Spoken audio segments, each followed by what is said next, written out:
नमस्कार, मी Rajratna चोंधळे. Top news मराठीमध्ये आपलं स्वागत. देशाच्या 52व्या सरन्यायाधीश पदासाठी न्यायमूर्ती बी.आर. गवई यांच्या नावाची अधिकृतपणे शिफारस करण्यात आली आहे. त्यामुळे पुन्हा एकदा सरन्यायाधीशपदी महाराष्ट्राचे सुपुत्र विराजमान होणार आहेत. देशाचे विद्यमान सरन्यायाधीश संजीव खन्ना यांचा कार्यकाळ 13 मे रोजी संपत आहे. त्यामुळे त्यांचे उत्तराधिकारी म्हणून न्यायमूर्ती बी.आर. गवई यांच्या नावाची अधिकृतपणे शिफारस केंद्रीय कायदा मंत्रालयाकडे मंजुरीसाठी पाठवण्यात आली आहे. अनुभव आणि ज्येष्ठतेनुसार सरन्यायाधीश खन्ना यांच्यानंतर गवई यांचं नाव यादीत आहे. त्यामुळेच खन्ना यांनी गवई यांच्या नावाची शिफारस केली आहे. दरम्यान न्यायमूर्ती गवई कोण आहेत आणि त्यांचा कार्यकाळ कसा राहिला आहे पाहूयात.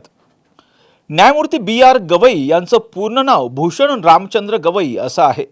त्यांचा जन्म 24 नोव्हेंबर 1960 रोजी महाराष्ट्रातील अमरावती येथे झाला.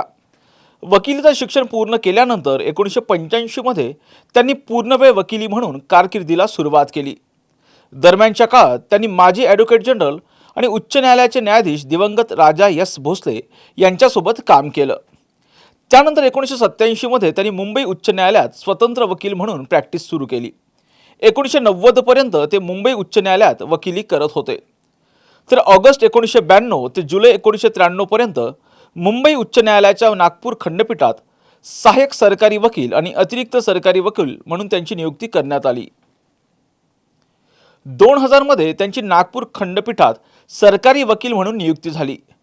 पुढे 2003 मध्ये मुंबई उच्च न्यायालयाचे अतिरिक्त न्यायमूर्ती म्हणून त्यांना पदोन्नती मिळाली. तर 2005 पासून त्यांची मुंबई उच्च न्यायालयाचे न्यायमूर्ती म्हणून नियुक्ती करण्यात आली. विदर्भपुत्र असलेले न्यायमूर्ती बी.आर. गवई हे महाराष्ट्रातील 8वे सरन्यायाधीश असणार आहेत. याआधी महाराष्ट्रातील कोणकोणत्या न्यायमूर्तींनी सरन्यायाधीश पद भूषवलेलं आहे पाहूयात. न्यायमूर्ती प्रल्हाद बालाचार्य गजेंद्र गडकर 1 फेब्रुवारी 1964 ते 15 मार्च 1966 असे 2 वर्ष 42 दिवस त्यांनी सरन्यायाधीश पद भूषवलं. न्यायमूर्ती यशवंत विष्णू चंद्रचूड 22 फेब्रुवारी 1978 ते 11 जुलै 1985 असे 7 वर्ष 139 दिवस त्यांनी सरन्यायाधीश पद भूषवलं. न्यायमूर्ती सॅम पिरोज भरूचा 1 नोव्हेंबर 2001 ते 5 मे 2002 असं 185 दिवस त्यांनी सरन्यायाधीश पद भूषवलं. न्यायमूर्ती सरोश होमी कपाडिया 12 मे 2010 ते 28 सप्टेंबर 2012 असं 2 वर्ष 139 दिवस त्यांनी सरन्यायाधीश पद भूषवलं. शरद बोबडे 18 नोव्हेंबर 2019 ते 23 एप्रिल 2021 असे 1 वर्ष 156 दिवस शरद बोबडे यांनी सरन्यायाधीश पद भूषवलं. न्यायमूर्ती उदय लळित 27 ऑगस्ट 2022 ते 8 नोव्हेंबर 2022 पर्यंत जवळपास 73 दिवस त्यांनी न्यायमूर्ती पद भूषवलं.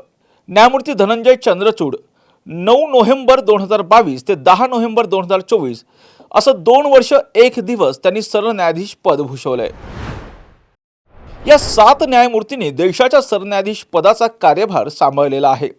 त्यानंतर आता बी.आर. गवई हे महाराष्ट्रातील 8वे सरन्यायाधीश असणार आहेत. तर न्यायमूर्ती गवई हे दुसरे दलित सरन्यायाधीश असतील. त्यांच्या आधी न्यायमूर्ती के.जी. बालकृष्णन हे भारताचे पहिले दलित सरन्यायाधीश बनले होते.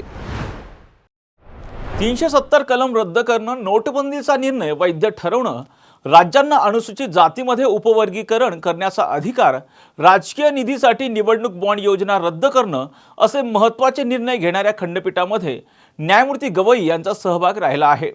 राजकारणी किंवा नोकरशहाची प्रशंसा केल्यानं संपूर्ण न्यायव्यवस्थेवरील लोकांचा विश्वास कमी होईल अशी ठामपणे भूमिका मांडणाऱ्या न्यायमूर्ती गवई यांना सरन्यायाधीश म्हणून 7 महिन्यांचा कार्यकाळ मिळणार आहे. तर 14 मे रोजी न्यायमूर्ती गवई हे सरन्यायाधीश म्हणून कार्यभार स्वीकारणार आहेत. अशाच महत्त्वपूर्ण बातम्यांसाठी पाहत राहा टॉप न्यूज मराठी. आपला महाराष्ट्र, आपली बातमी. 25 वर्षांचा प्रदीर्घ अनुभव व अत्याधुनिक तंत्रज्ञान यांनी सुसज्ज असे पुण्यातील आकाश आय क्लिनिक व लेझर सेंटर. रोबोटिक पद्धतीने वेदनारहित मोतीबिंदू शस्त्रक्रिया, तेही विना टाका व विना इंजेक्शन. मेडिक्लेमची सुविधा व सेम डे डिस्चार्ज. लेसिक लेझरने चष्म्यापासून कायमची मुक्ती फक्त 10 मिनिटात. काचबिंदू, रेटिना, ड्राय आय, मायोपिया अशा अनेक डोळ्यांच्या विकारांवर उपचार म्हणजेच आकाश आय क्लिनिक आणि लेझर सेंटर.